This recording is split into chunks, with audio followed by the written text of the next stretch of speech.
you. We're going to switch gears now. President Biden addressed the American public in his first State of the Union speech last night.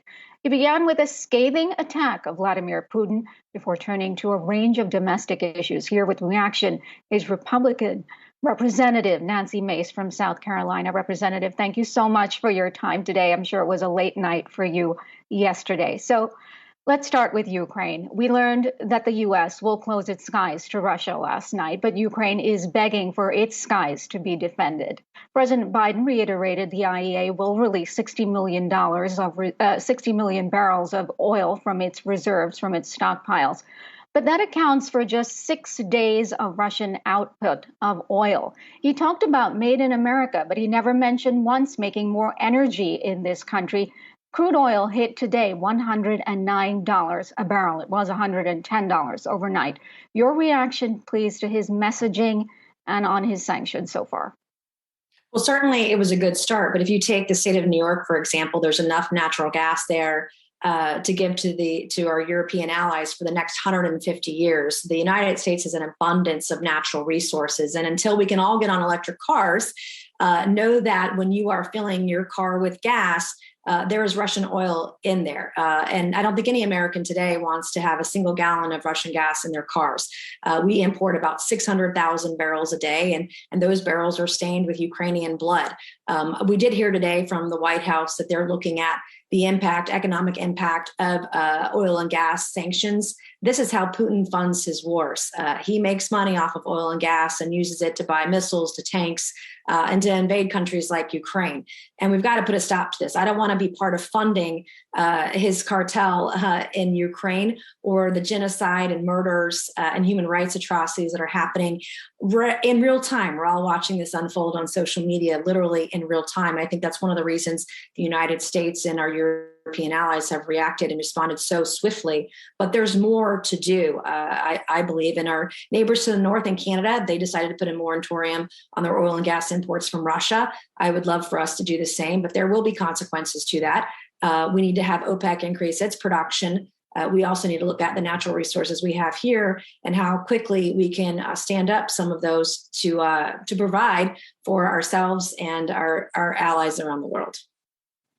Congresswoman, President Biden spent about 11 or 12 minutes discussing the situation in Ukraine and then went on to domestic issues. In many ways, it felt sort of like two speeches in one. And he made a lot of promises with regards to high inflation. He says it's his top priority. Do you feel like he laid out an actionable plan on how to rein inflation and those higher costs for Americans in? I was actually confused by the plan. And one of the things he talked about was reducing costs by having government-controlled pricing, for example.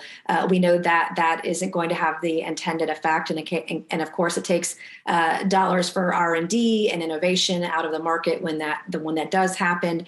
It was very kind of confusing because part of inflationary causes, not only the Federal Reserve printing money, but also taxes contribute to inflation, spending contributes to inflation. But he's asking American companies to reduce the costs of everything, double the wages and salaries of their employees. And oh, by the way, we're also going to tax you on top of it. And so I think the message was gray and confusing from that perspective.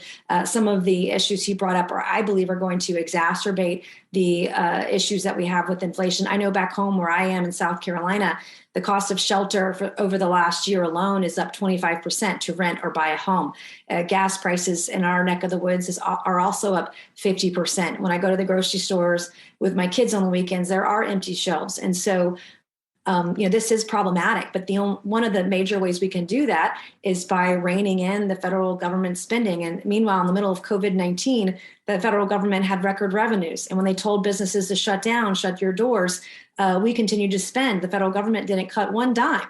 And that has helped exacerbate the situation. And wages, of course, are not keeping up with inflation. Individuals and families on fixed incomes are hurting worse today than they were a year ago.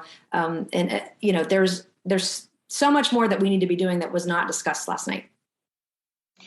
Midterm primaries are underway now in Texas. Are you surprised there was no real discussion about voting rights? However, he did decide to say that he was in favor of funding the police, while Kamala Harris stood up and applauded that. She's been very vocal about defunding the police.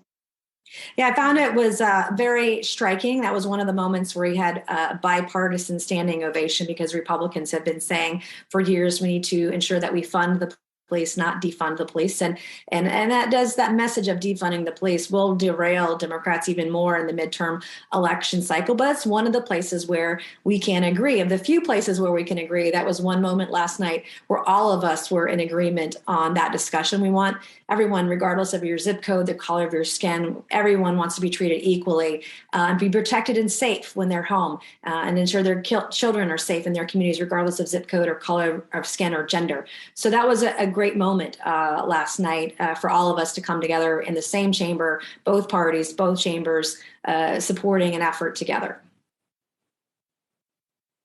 All right. Thank you so much. We'll have to leave it there. Lots more questions, but we're out of time. Representative Nancy Mace from South Carolina. Thank you so much.